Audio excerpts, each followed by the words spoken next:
So our presentation is Japanese scientific language in the global age and the panel discussion. We are at the 16th International Conference of the EAJS, and I am very happy that we could,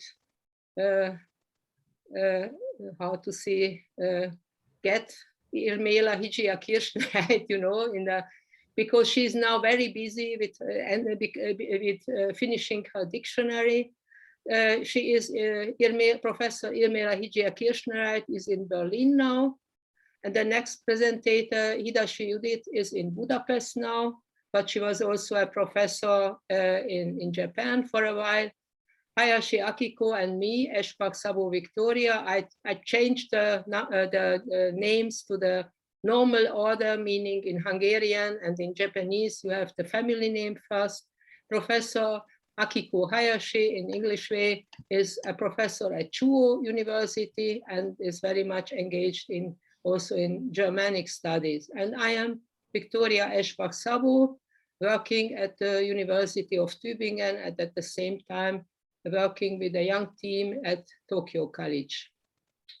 Our topics will be how to create a dictionary and also what is digital usage of language. And the third one is how to learn Japanese as a scientific language. At academia, at universities, we have not only to do research on language, but also to raise the next generation of scientists.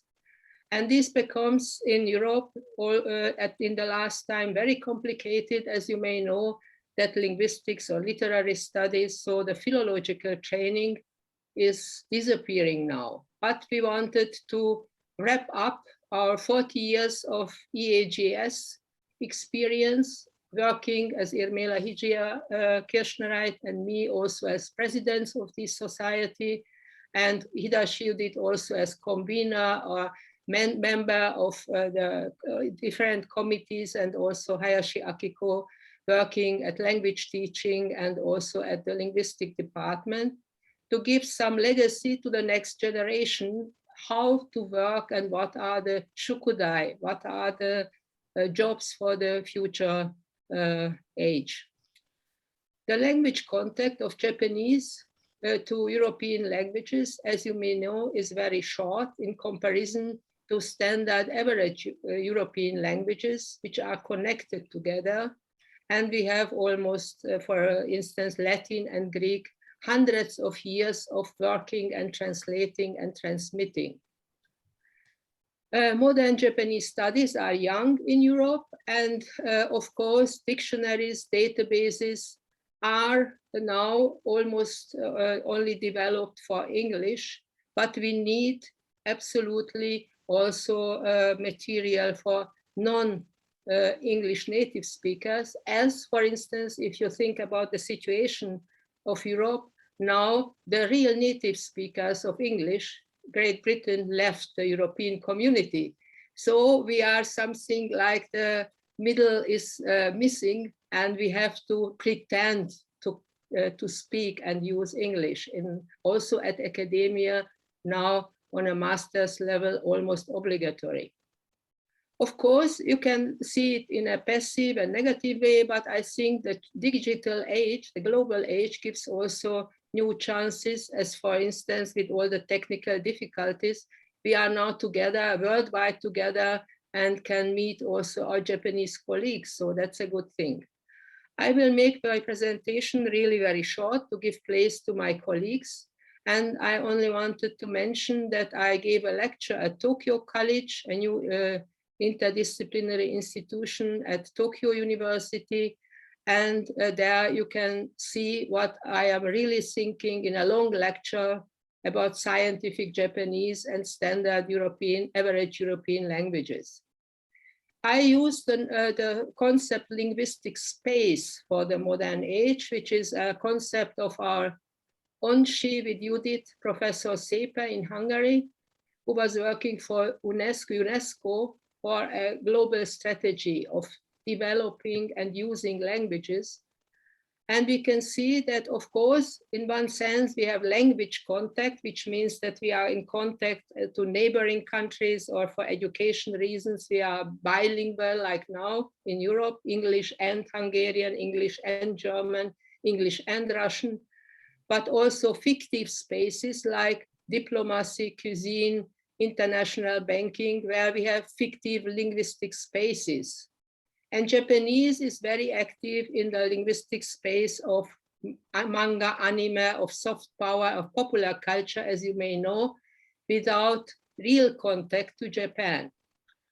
The standard average European languages build a linguistic space in another sense, that all the languages are connected together. English has a dictionary from Germanic and Romanic languages. So if you learn English, you get also easier into French or into German.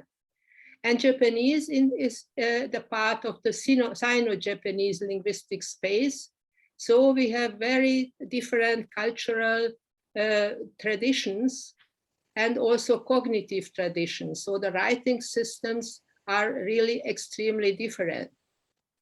And I tell always to my students that Japanese students or Japanese native speakers have a better situation than everybody who tries to learn something about East Asia or Japan, because Japanese are almost trained in standard average European languages, but have also a connection to the Sino-Japanese linguistic space. So they can think and create through different, very creative language systems. Okay. Now, making the story of positions of languages very short, hypercentral languages like English are everywhere, and it's the lingua franca in science, and we are very happy that we can communicate in English, and it's a good thing. But I think the too strong English-Japanese connection is also not a good solution for Japan. And the traditional connections to super-central European languages, but also Japanese is a super-central language concerning the position, for instance, in science or also in internet usage, is very important. And you can also tell in Europe we have a multilingual strategy, and that's what I always try to explain. Everybody should learn every language. You have an emotional connection to it. So for instance, in the preparatory session, I could speak to Winnie, to a helper of Huwa from this conference organization, a very nice girl in Kenya, who was a student in Hungary, and she spoke a perfect Hungarian in Africa. You know, nobody would think that such a small language could be of any use, but that we can meet today, it's also connected to this small, very unimportant language in the world. Europe has a multilingual strategy, but it is not really in practice. So we have some nice explanations, but in the academic world, we have not the consequences of giving enough money and positions, for instance, for universities to teach languages other than European. We have a preference for European languages, which is good, but in this sense, very exclusive. If we come to lexicography and terminology, we can see that every translation has some gap or semantic problem. So if you make horitsu and you try to translate into law and legal, you can see that the basic concepts will be different, and that has also consequences until now. And the next topic is standard average linguistic space. We can see that all the words, sorry, I wrote it in German, lexicography should be in other spelling, but lex, leg, this morpheme is everywhere. So you can learn these words in a different way if you are connected to the standard average European linguistic space. And in the Japanese case, you have to connect all the abstract cultural terms to some Chinese or Asian concepts. You have currently many databases and dictionaries for this problem, but if you go through, there are always, if you get in, almost always old-fashioned, lacking good explanations.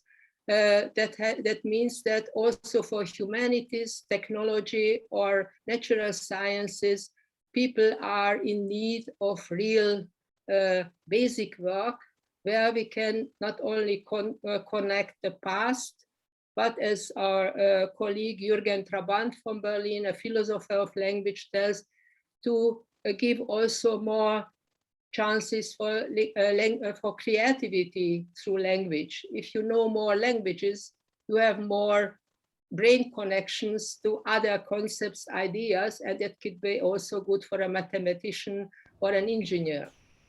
Okay, this lacking contact and lacking semantics and long explanations helps only people. I wanted to show this Ritsuryo-sei or Ho-Ritsu problem to people who have a good training in Chinese in Japan, and the young generation of Japanese studies students has no training in Chinese. So it changed extremely from our generation, where you had a backup. You could look at Koshi and Moshi or some lexica. The young generation in Europe, at least, almost only 5% or 3% has some knowledge about classical Chinese and the cultural background of abstract ideas in Japan. So our presentations, to make it shortly, sorry, this is a photo of Tokyo Tower, you know, just giving how you can see it if you see it in another way, is to try to show that we were not lazy, or to tell you the truth, Professor Irmela Hijia was not lazy in the last 30 years, preparing the first, and that's very important for me, first Japanese-German dictionary, which thought of the user.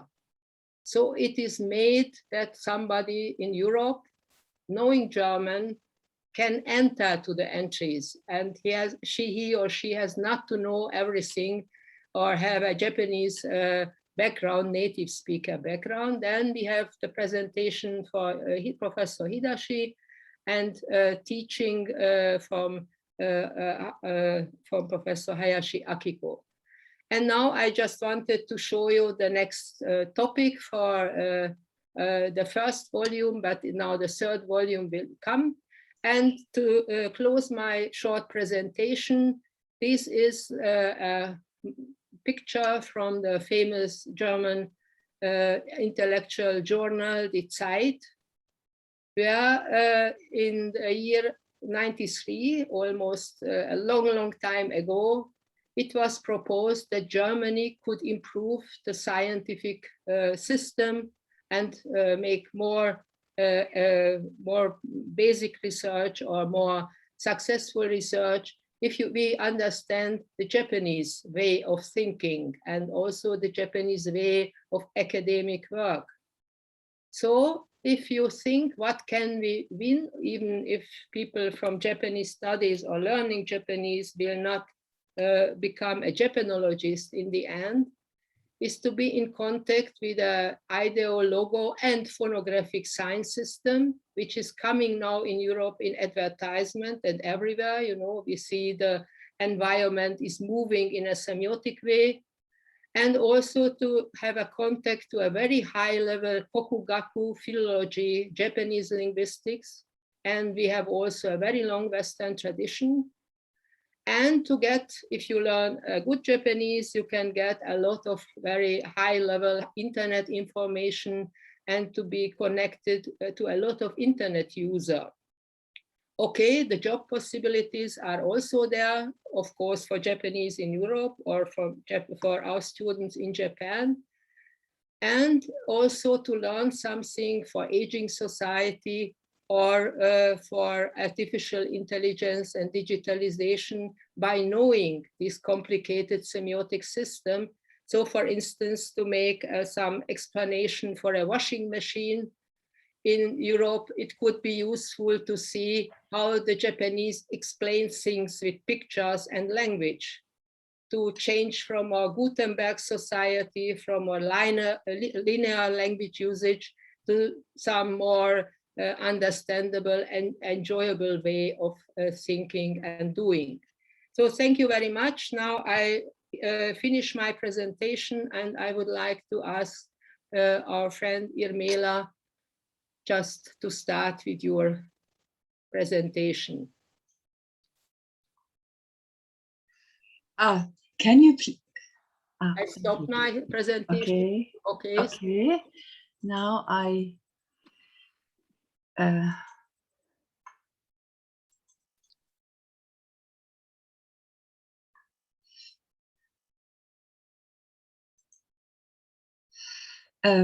can you see my? No, right now not. No. You have to click first on demonstrate screen. Very well. Oh, again, where am I? In Zoom, first in Zoom. Zoom, grüner Pfeil unten in der Mitte.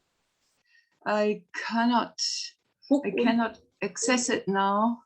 Ja, doch unter deinem Gesicht siehst du Bildschirm freigeben. I don't see my face anymore. I can't see anything. I just, let me see. I go back. I'm sorry. Yeah. I'm sorry. Yes, right now. Can you see it now? Yeah. Oh, okay. I have to, first of all, well, good morning, everyone. And I'm sorry for really having delayed already the start of this because of my technical problems. I have to confess, and you will realize I'm really computer illiterate. Although this is not the first kind of online presentation, but today was a little complicated for me. But I hope that my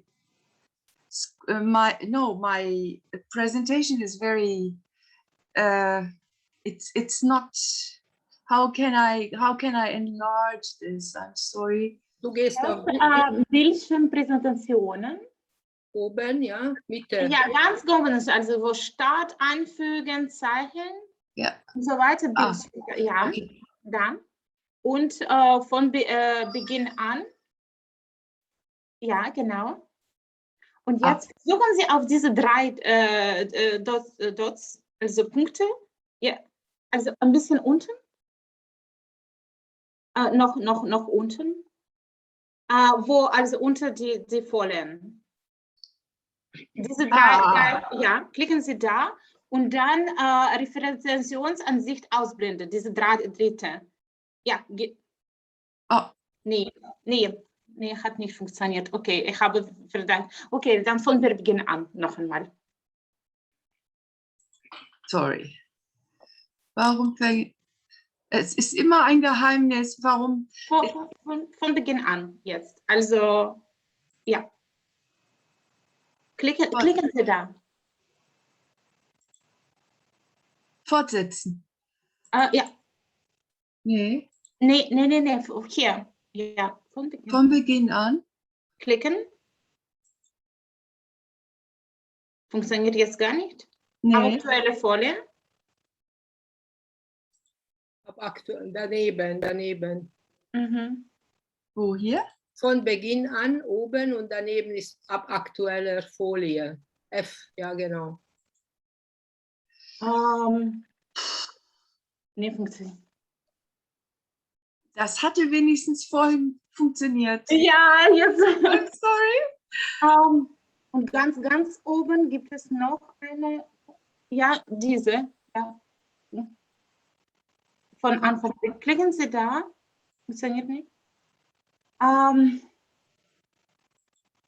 Okay. Und da fortsetzen, dann. Ja, funktioniert das? Wenn, okay, ganz unten gibt es diese Anzeige Einstellungen, ganz um Folie 1, 2, also ganz, ja, und nee, nicht so unten, ein bisschen oben. Anzeigeeinstellungen. Nee, auch nicht. Was ist denn los? Nee. Ah, sorry. Kleinen Moment, dann rufe ich jemanden an. Entschuldigung.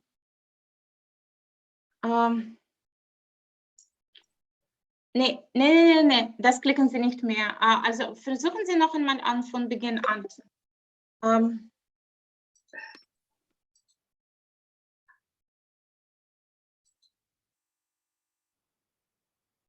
Also ab aktueller Folie mache ich jetzt Ja. nochmal. Aber er will es nicht.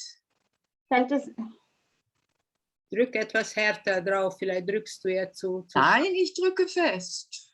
Also wie immer. Nicht immer. Ja. Okay. Das sollte gerade nicht passieren, es tut mir leid. Was machen wir? Wir können die Folie ja sehen.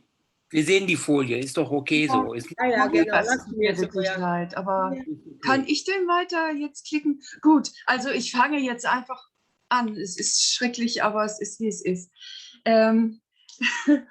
Good morning, everyone, and thank you for joining at this early hour and for enduring my helplessness. In the context of our panel theme, discussing linguistic issues in the context of the sciences and humanities, what we call Wissenschaftssprache in German, I will base my considerations on theoretical reflections and practical experiences in more than 2 decades.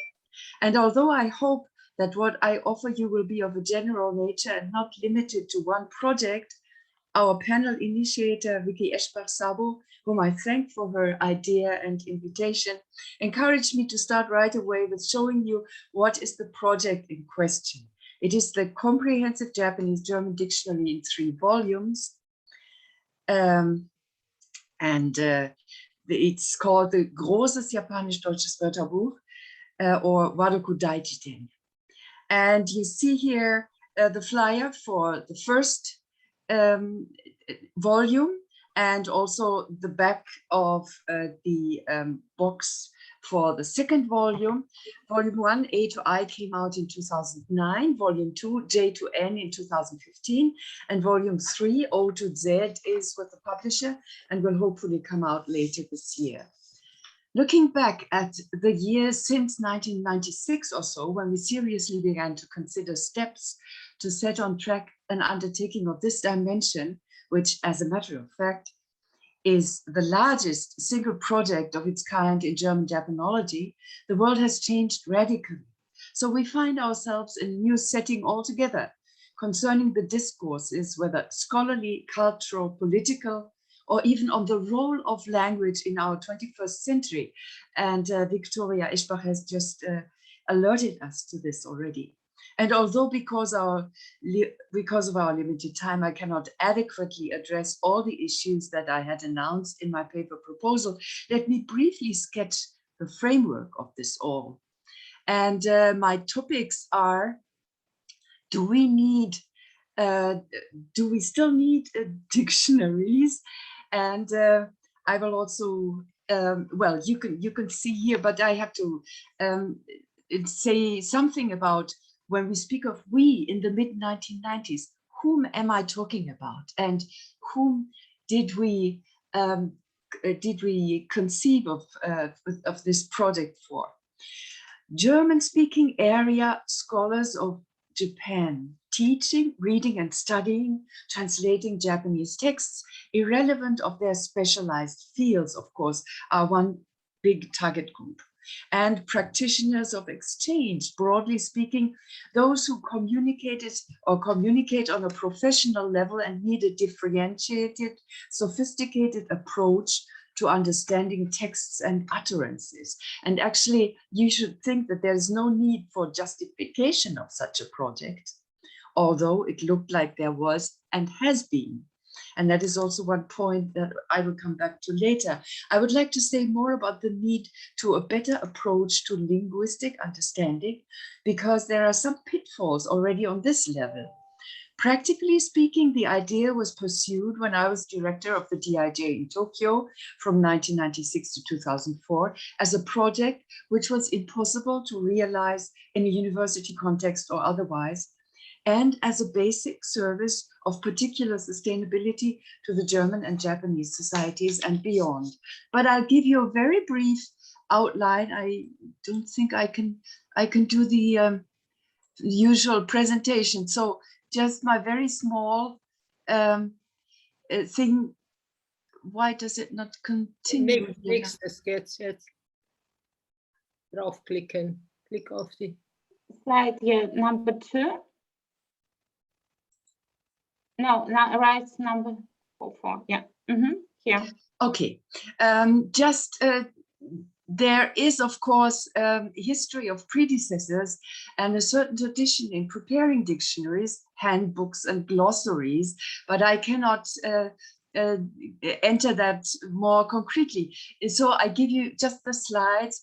Klaproth in 1823, who prepared glossaries for regions in Asia, including Japanese and Ainu, is one important predecessor. And then, of course, the first dictionary at all, the Wörterbuch der japanischen Sprache, which came out in Vienna in 1851, and it's in Iroha order. It starts with the letter I, and it's a very ambitious, also in printing technique project. You see here only vaguely, there are numbered entries, and it's a high standard of printing technique, as I said, but it was not continued, but it only has the letter I because it was too ambitious after all. Now you have another fine example.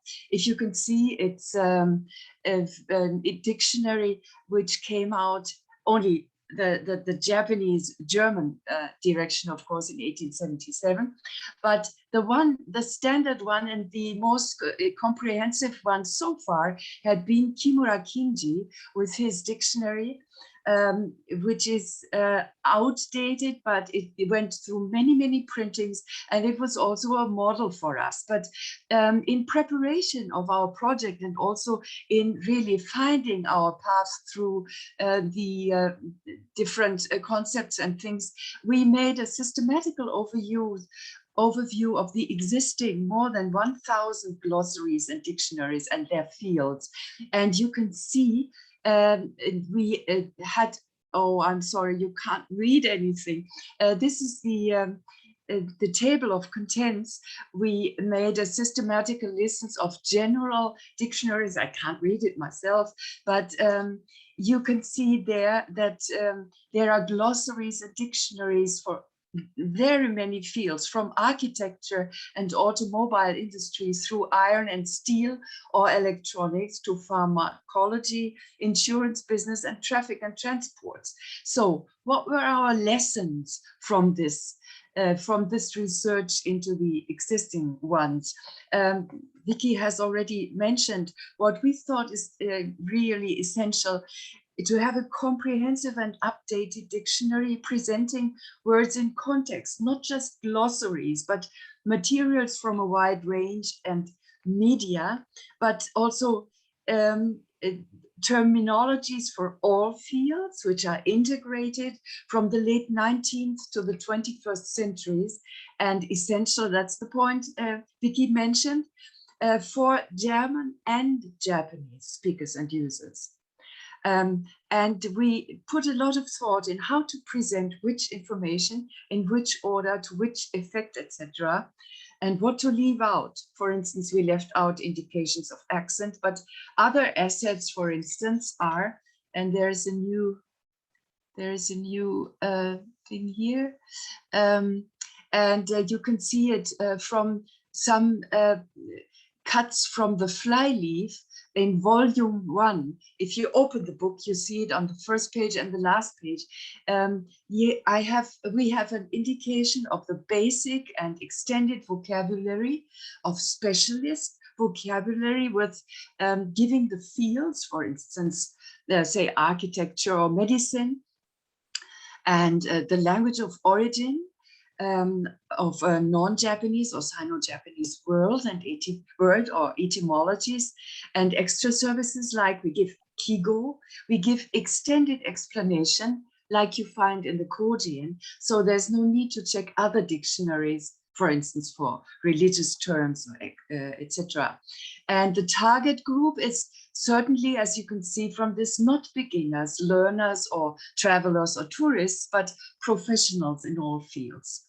Because also for the language of science and humanities, there is, of course, the context necessary, a general world knowledge, what we call Weltwissen in German. And so we hope to offer embedded tools for scholarly use as well. So some more special features, I really sorry. Here you see what I haven't mentioned yet. Of course, there are different language kinds like youth language, slang, or sociolect. You have verified etymologies and also transcriptions, enabling search without consultation of character dictionaries. And what I haven't mentioned yet, over 20,000 idiomatic expressions and proverbs. And I would like to refer you to, in volume 1, we have a bilingual systematic user information, which also gives insight into our concept of the whole thing. And so I skipped my example here for one of these typical, and this one is a very well-known kind of kimarimonku, or a kind of proverb or saying in Japanese, deru kugi wa utareru. What we try to give is we give a number of German variants, so that you can choose from this which version fits best of what you want to say in German when you use this this phrase in German. There has also been a big discussion about which media. As you see, this is of course a printed thing, and volume 1 and 2 are digitalized, and they can be consulted online for free. This is a real service that was offered by the publisher, and the same will also work for volume 3 in the years to come. So there is a digitalized, rudimentary digitalization, but you can look up all the entries online, and you can find it if you go on the publisher's website under this großes Japanisch-Deutsches Wörterbuch, and then you find both volumes accessible online. But still, the discussion is why the print version. That's also, of course, one topic, but after all, do we need a new dictionary at all in the 21st century, after having all the other tools, and after English has grown even more imperative for scholars, no matter which field they are from? So let me give you some. No, this is one issue for discussion which I would like to throw into the ring. The lexicon of the sciences and humanities, the discourse of on the necessity of such a time-consuming venture as the Wadaku Daijiten has taken new turns since the technological revolution of digitalization and the World Wide Web. People think we are in an era where we are linked up anyhow, if only by algorithms and by the fact that for international communication, English is a tool which can be used by speakers of any other language. So why insist in exploring Japanese through German? One important point is that if we only concentrate on this one idiom, that is English, or to be more precise, the rudimentary English that was termed globalese, even in many scholarly presentations, our global intellectual diversity will inevitably shrink. There is no substitute in artificial intelligence for a deep unraveling of the ways of thinking in the various languages. Automatic translation is efficient and helpful in a number of situations, including science, but not all. I would hope that our indeed big-scale project can also serve for other projects of language mediation or lexicography in setting standards and providing a matrix, also concerning the access to and use of materials and their documentation. And last point is more philosophical, and this was also already touched by Vicky in her introductory remarks.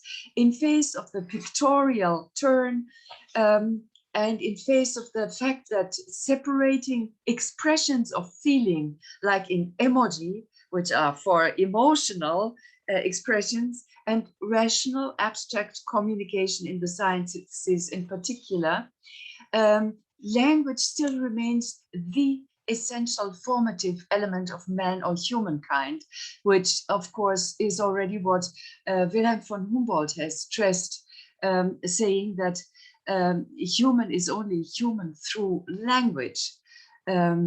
So each single language forms its own approach to the phenomena. As a tool of cognition, as an Erkenntnisinstrument in German, it is an indispensable tool. And of course, it's an issue of diversity. And in this sense, I hope that the großes Japanisch-deutsches Wörterbuch, the Wadokudaichiten, is a contribution to the defense of language, not only Japanese and German, but also language in general. And I refer here to Jürgen Trabant, our colleague who was already cited by Vicky, who is actually a Romanist and who in his work Twilight or End of Language, Sprachdämmerung, shows how as a global development, the use of language is really waning. And so let me just skip this, or you can take a short look. One of the uses of our dictionary was described by the Japanese writer Tawara Yoko, who, as you know, is also writing in German, and she says it's inspiring for her to go through this dictionary. So one of the effects of deciding to use the print version will be that there is even a pleasure to be found in the infinite discoveries which are waiting for us with the Wadokudaichiten, for all those who are genuinely interested in how the human mind works. Which is why not a few users like Tawara stated their experience with the work as, "It's fun, yonde tanoshii Wadokudaichiten." Thank you very much for listening.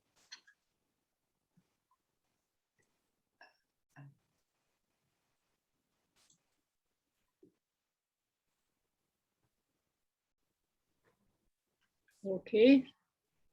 Thank you very much for this very insightful presentation for your work, and I hope that we can see the third volume in this year, and definitely soon. Yes, life project is now coming to a really positive end. But now we have to we can come back at the discussion. I'm very sure that we have some questions and maybe some ideas how to make the next supplement for this dictionary. And now we move to Professor Judith Hidashi, or Hidashi Judith, Professor Emerita from Budapest Business School, working at Sapientia University at Cluj, or Kolozsvár in Hungarian, and she was professor at Kanda University in Chiba, about the language position now in the global age. Please, Judith. Thank you very much. I hope that you can hear me. Can you hear me? Yes, yes, lovely. Thank you so much. I will start from the big picture, of globalization and digitalization of our age. And we all know that these are ongoing processes, and they have a very great impact on communication and interaction worldwide. So of course, much is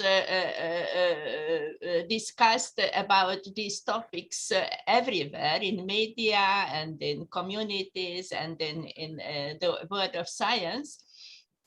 But now we want to look at this problem from the point of view of linguistics.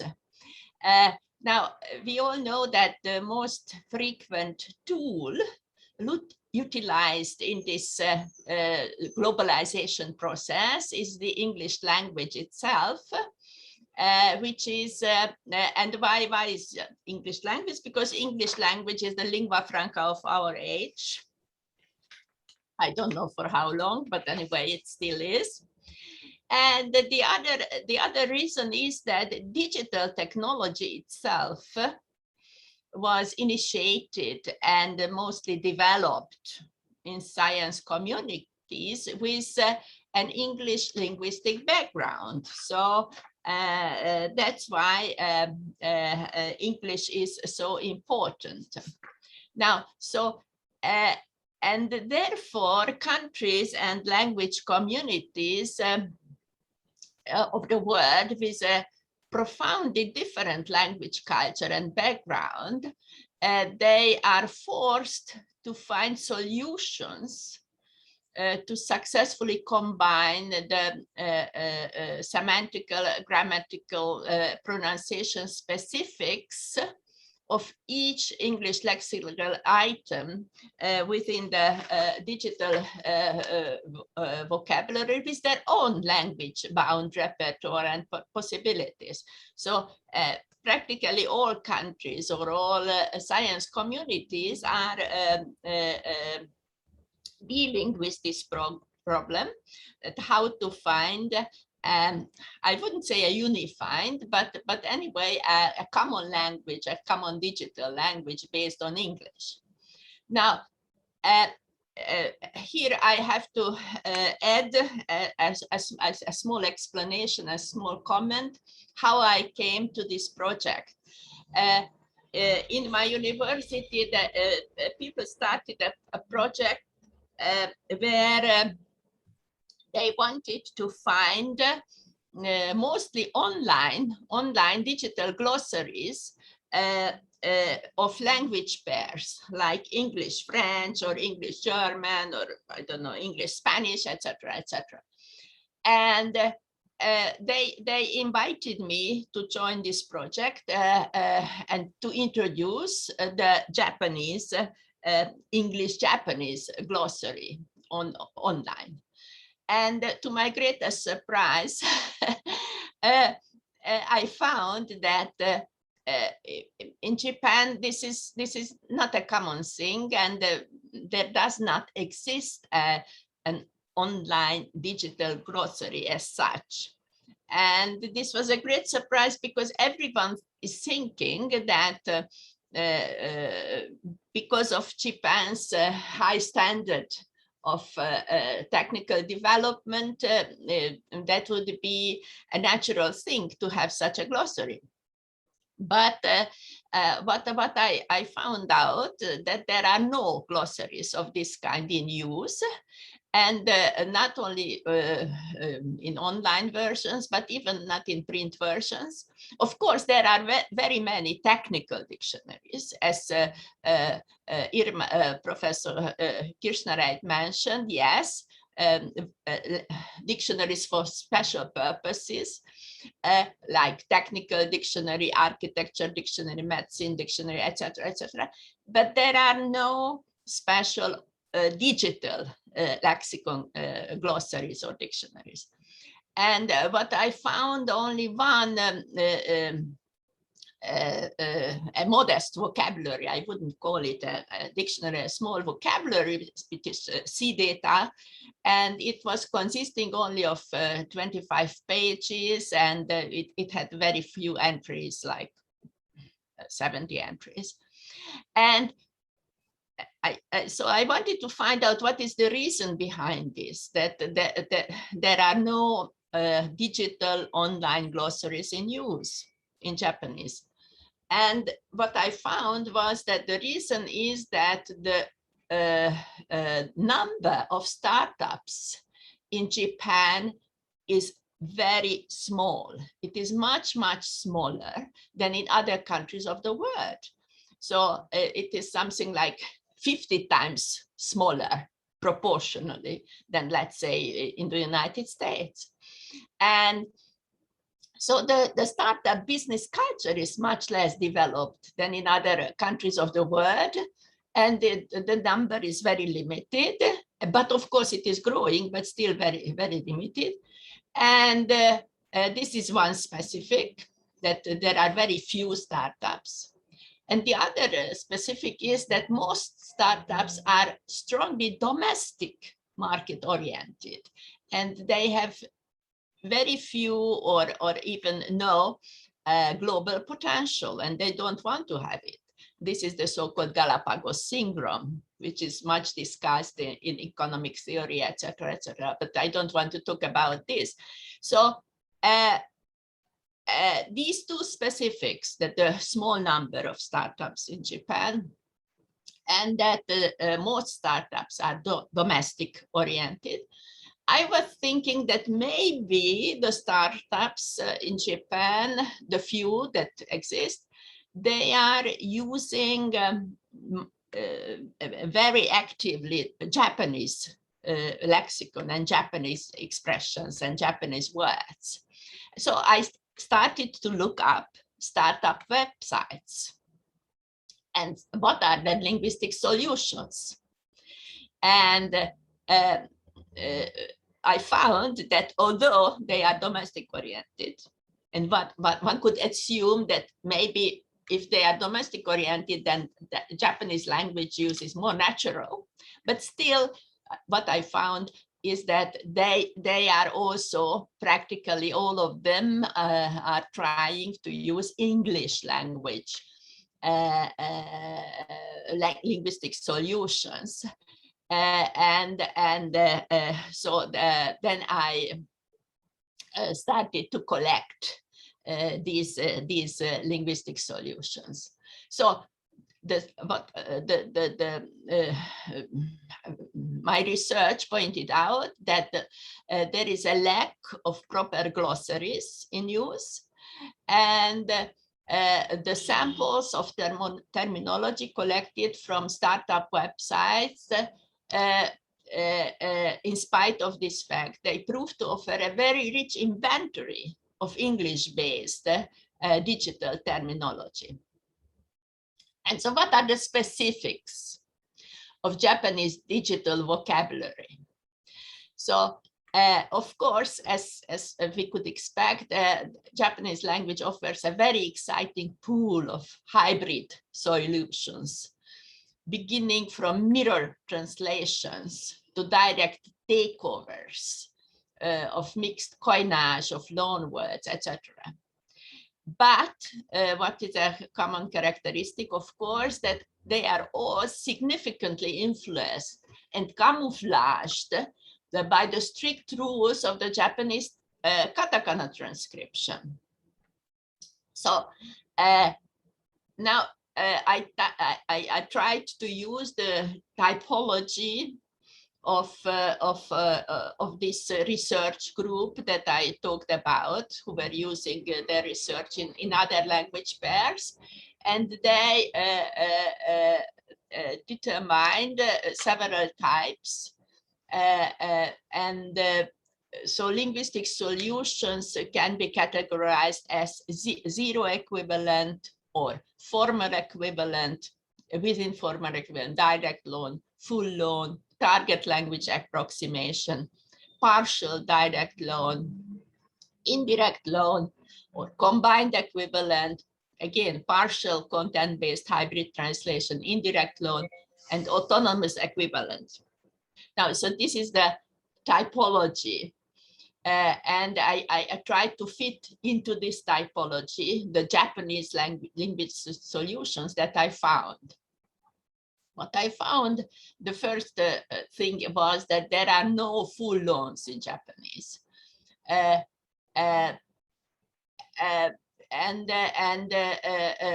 because certain times have no relevance in Japanese because of the transcription imperative.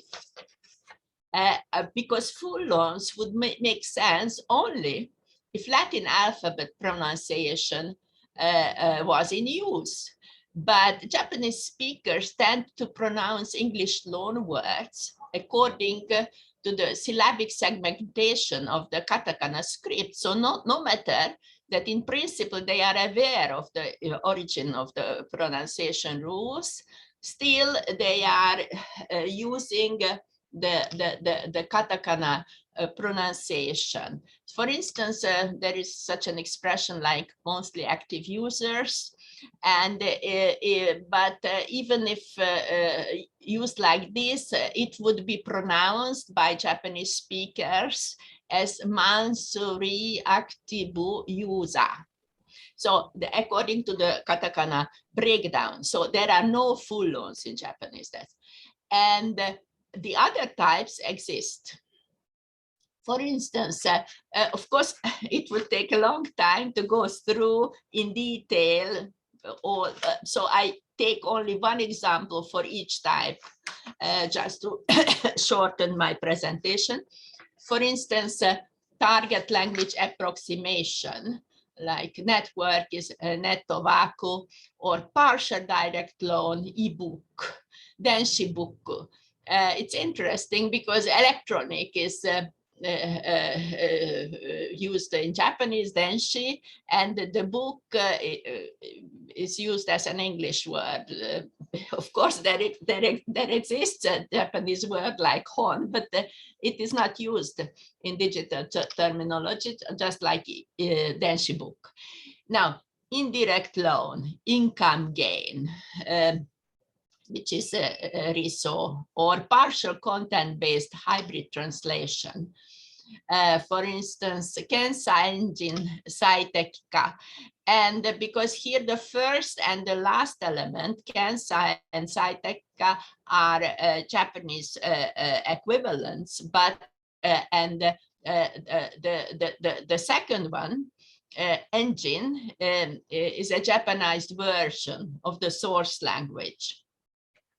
Or indirect loan, which can be also explained as a partly content-based translation. For instance, Saisho Hanbai Kando Producto. The first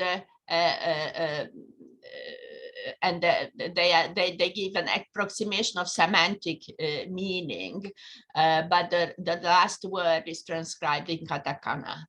Or autonomous equivalent, for instance, due diligence, which is used in startup companies, and it translates in Japanese by a Japanese word of its own, so they don't use the English equivalent like hyoka, which is only evaluation, a little bit different in meaning, but still in use. So what I wanted to point out that yes, Japanese language has and startup websites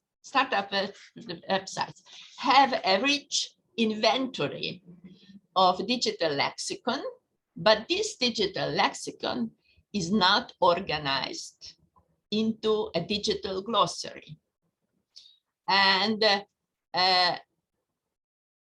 one reason was good, and one reason can be explained that the number of startups is in the phase of growing. So that still there are a few startups, but it is on the growth.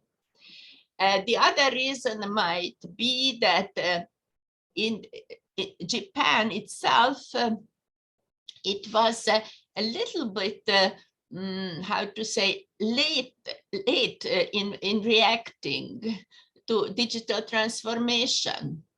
And the politicians, they also recognized this phenomenon.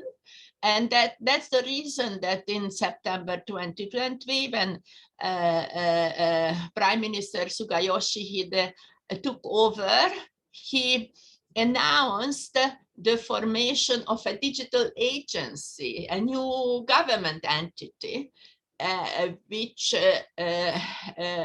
is designated to help the smooth path to digital transformation in Japan. And so it is expected that this digital transformation would boost efficiency in both the public and private sectors. And there is a new digital transformation minister nominated to moderate this job, and he's a very how to say, assertive minister, and has his own vision. And essentially, we want to change the things that we have done until now, and the agency is a symbol for regulatory reform, etc., etc. So this is an interesting process that has just started. So what I should like to stress here, that seemingly there is a need for professional digital vocabulary, professional digital glossary in Japan. It has not been done yet, but maybe for use in the IT transformation and communication, that would be very helpful. And I am sure that it will it will be a new task, maybe also of this new digital ministry. Yes, thank you very much for your attention.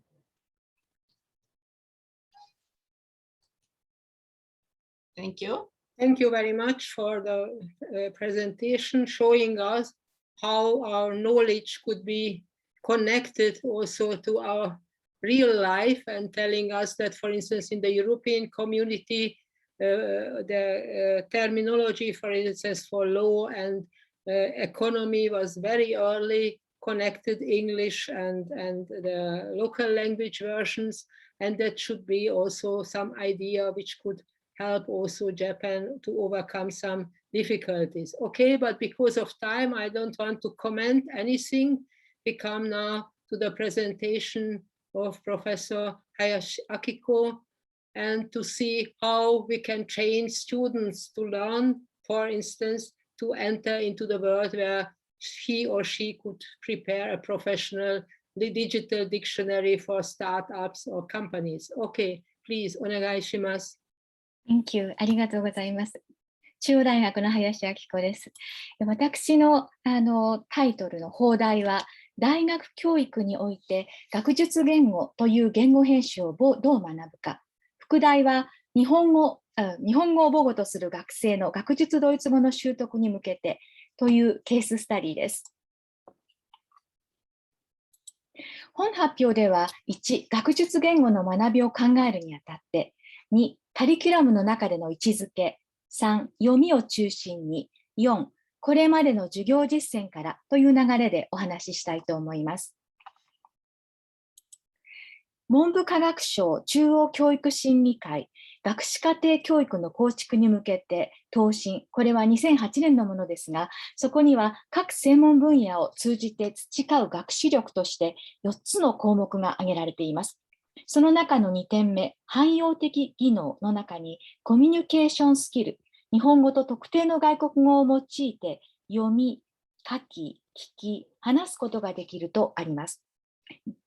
日本語と特定の外国語といっても、母語も外国語も一枚岩ではありません。さまざまな言語編集からなります。学術言語を大学教育の中で学生が新たに身につける言語編集と捉えたいと思います。学術言語は専門分野の学びの中で学ばれ、同時に用いられる言語編集でもあります。母語を含むそれぞれの言語で使われ、継承される必要があります。すなわち、学術言語という編集を身につけ、それを用いた学びを可能にすること、その必要性を積極的に発信していくことは重要だと考えます。本発表は中央大学文学部ドイツ語文学文化専攻の場合を例に考えるケーススタディです。発表の枠組みの中での考え方を3つ述べたいと思います。1、日本の大学における学術言語としてのドイツ語に焦点を当て、その習得について考える。学生の母語は日本語です。2、3つの専門領域、言語学、文学、歴史学を例に、Germanistic、German Studies という専攻の学びの中で考える。3つ目、専門基礎教育に軸足を置いて考える。言語学習の側面も含むわけですけれども、専門領域からのアプローチで、専門の概念や用語などを学ぶ、方法論も身につける、合わせて学術日本語も学ぶ、分野における締約や慣例なども含みます。ドイツ語を実践的なドイツ語能力と学術ドイツ語に分けて考えるとき、学術ドイツ語は専門分野、領域の学びに必要な情報収集の手段であります。データ、作品、致資料などで用いられるドイツ語は、学術ドイツ語を用いた分析の対象ともなります。では、学術言語としてのドイツ語、すなわち学術ドイツ語をどう学ぶかですが、大半の学生にとってドイツ語は大学入学後に学ぶ外国語です。外国語教育か、専門基礎教育か、カリキュラムの中での位置づけはどうかなど、具体的に考えたいと思います。大学に入学すると、まず学士課程で学ぶための専門知識、基礎知識を身につけます。ドイツ語の基礎、あるいは専門領域の基礎などです。次に、外国語教育では外国語としてのドイツ語から学術ドイツ語へ、専門基礎教育では専門知識を身につけるという学びの発展があります。この段階で、各専門分野において学術ドイツ語を学び、専門知識を学術ドイツ語でも学ぶことになります。そしてゼミを経て学びの集大成としての卒業論文執筆へという流れとなります。まず、語学教育の方法論との関係から考えたいと思います。昨今、語学教育では内容と言語を組み合わせる言語教育法に注目が集まっています。例えば、クリル、内容言語統合型学習です。上智大学のクリルプロジェクトの中で、クリルは言語学習と内容学習を有機的かつ体系的に統合し、質の高い教育を行うための具体的方法を与えてくれると述べられております。上智大学ではアカデミック・イングリッシュ2で4分野からアカデミックコンテンツを学ぶという流れになっているということです。授業例の一つとして、英語で探る英語学の世界も挙げられていました。では、学術言語としてのドイツ語の方はどうか。まず、語学教育方法論の研究と教育に向けた取り組みを2点紹介したいと思います。ドイツ内外の高等教育機関におけるドイツ語教員養成のためのウェブサイトがあります。ドイツ学術交流会 DAAD のプラットフォームにある Die Hoch3 です。モジュール6では、学術言語ドイツ語、学術的な取り組み方を取り上げています。内容と言語の教育については、日本独文学会ドイツ語教育部会が開催したゼミナールが挙げられます。言語習得と歴史学の学びを関連付けていて、2001年3月に開催されました。次に、ドイツ語教育分野での授業実践例ですが、早稲田大学政治経済学部にアカデミックリテラシー演習という科目群があります。授業見学をさせていただいたこともあり、大変参考になりました。2015年の副題は、ドイツ語で学ぶ現代ドイツ社会で、ドイツ語の担当の先生と政治学の先生との共同運営でありましたが、その後、副言語へと発展し、2021年度のシラバスによりますと、副言語で学ぶ社会文化というふうになっておりまして、今度はドイツ語、英語、政治学の教員3社によるものとなっています。中央大学文学部ですけれども、アカデミック外国語科目群、これが内容と語学を組み合わせる授業形態になっています。ドイツ語の例は、ドイツと日本の現代事情、Landeskunde Deutschland und Japan、そしてヨーロッパ文化史 Einführung in die europäische Kulturgeschichte です。外国語教育の方に区分されます。それでは、専門基礎教育の中でのドイツ語の扱いに移ります。日常生活や通常のコミュニケーションで用いるドイツ語から学術ドイツ語へと移行する時期でもあります。具体的には、日本語でもドイツ語でも専門分野の基礎知識を身につける。分野の方法論を用いて資料や作品のドイツ語を分析する力を身につける。直読直解を体験し、必ずしも和訳を前提としない。専門用語の異なる言語間、日本語、ドイツ語、英語などの対応を学ぶ。本発表では読みを取り上げます。言語学、文学、歴史学の3分野の読みは、次の2種類に分けて考えることができると思われます。1、分析のための読み。2、情報収集のための読み。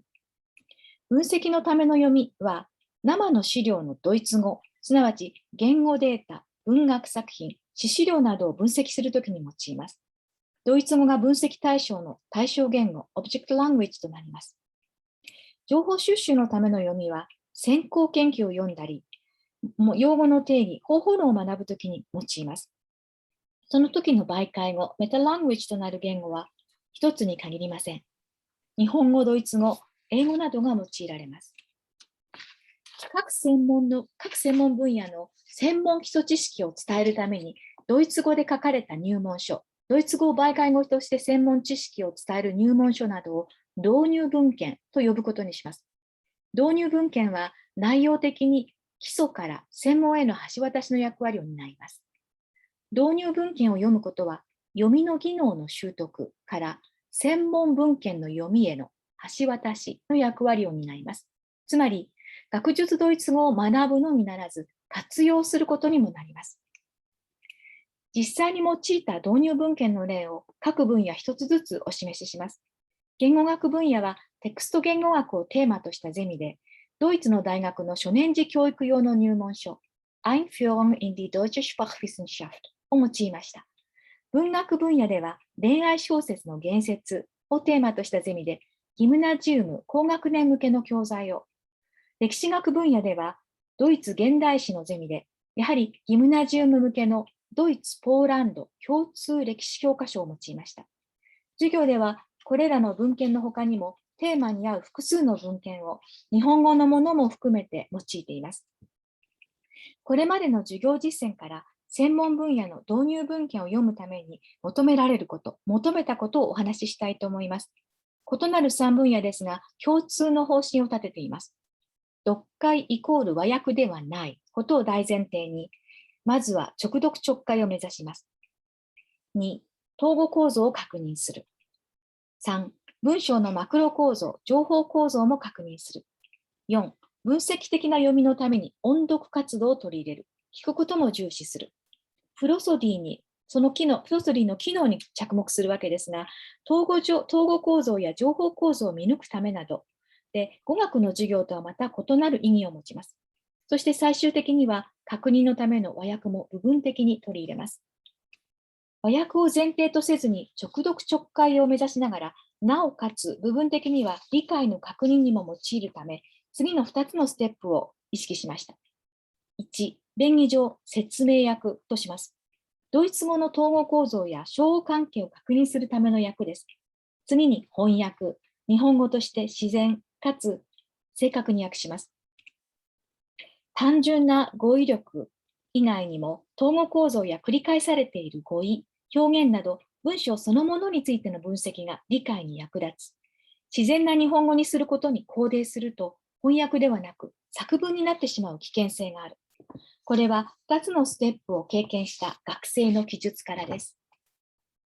専門分野の側面からは、ドイツ語でも日本語でも対応する専門用語を知っておくことは重要です。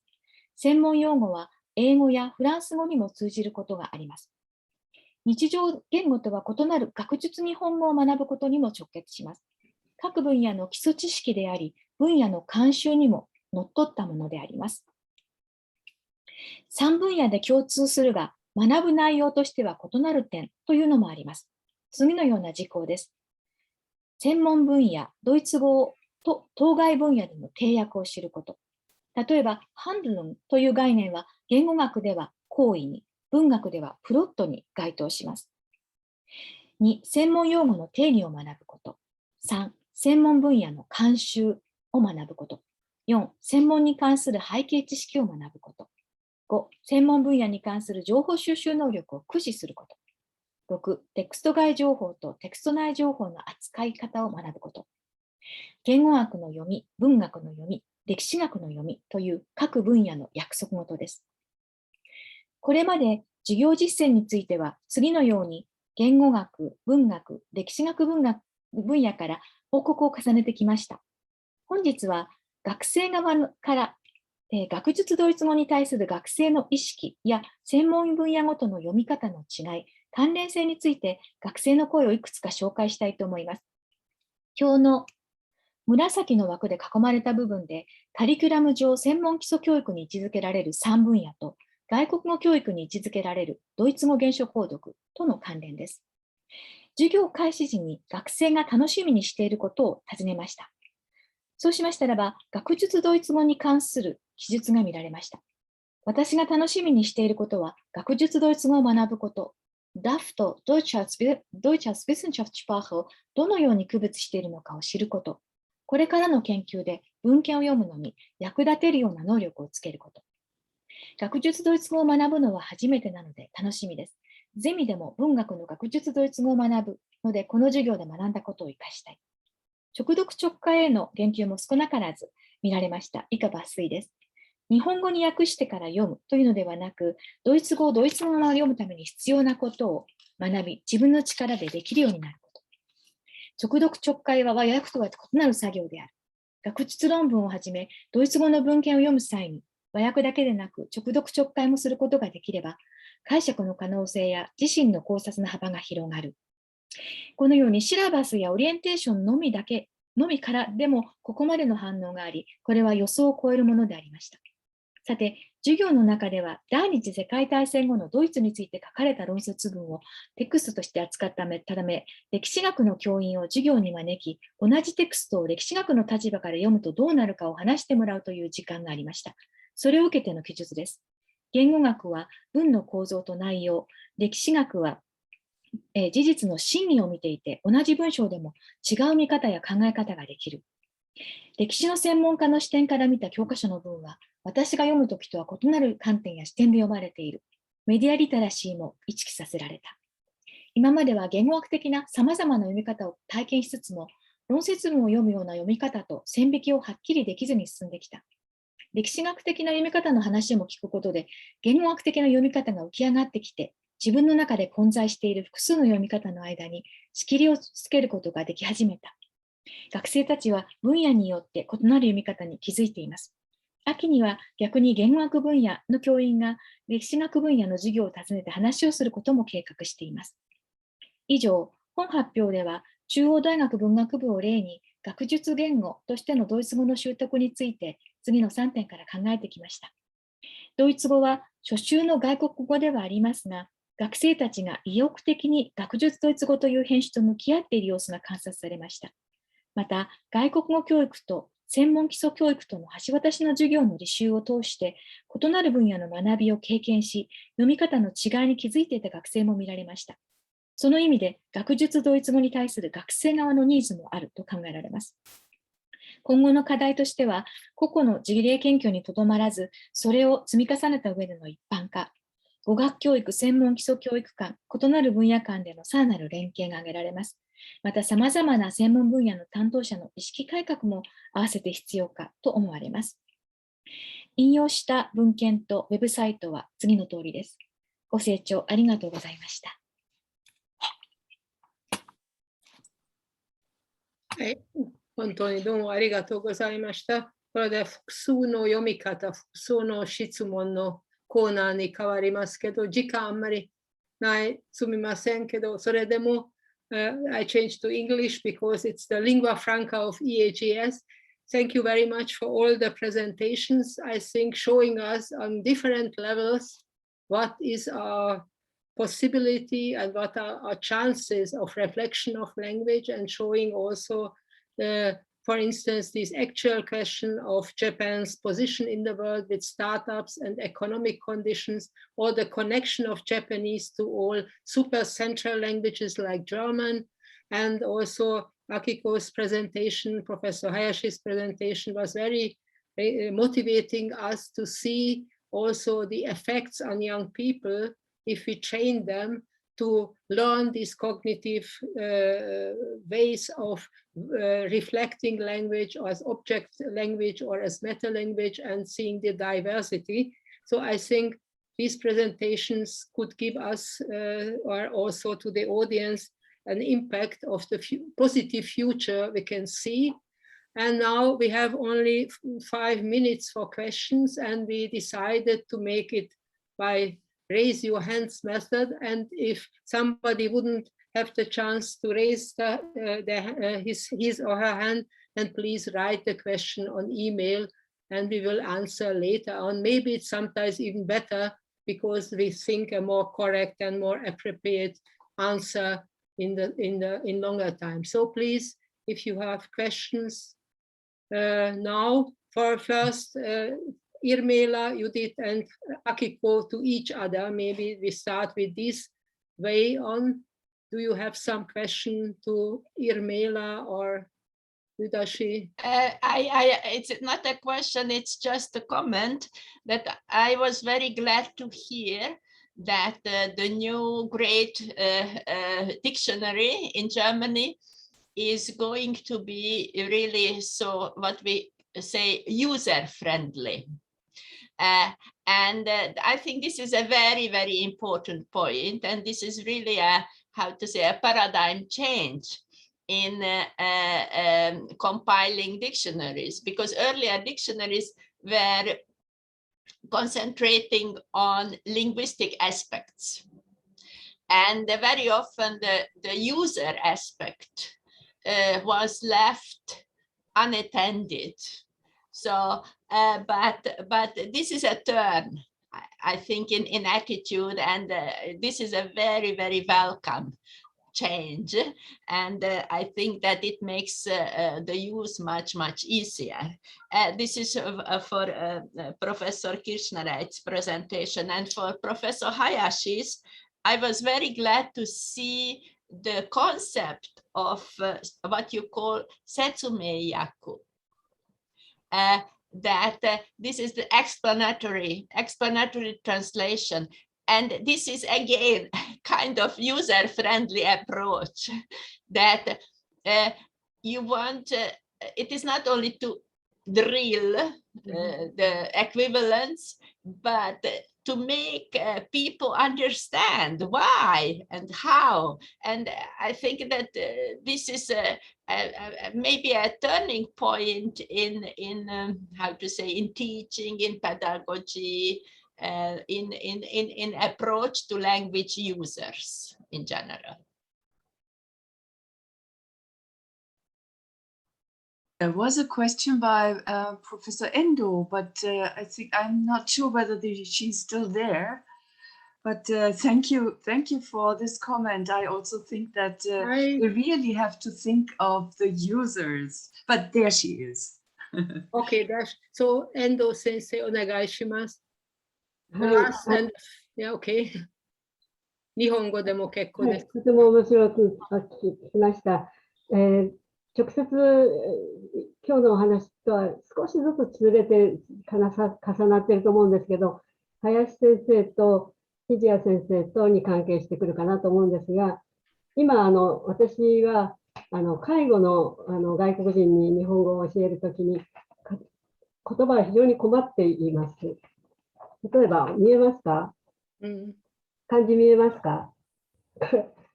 こういう例えばですね、これ手のひら首相、これドイツ語から最初来てたと思うんです。それで専門語は首相、日常語は手のひらで、外国人に教えるのに両方教えないといけないんですね、現場で教えるときに。でそれがやはりドイツでも今のハンガリーでもどこでもそうですけれども、そういう専門語と日常語をどういうふうに関わらせているか、専門教育の立場とそれから語学教育の立場。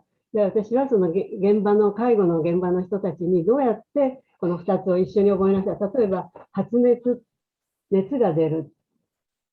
見えますか？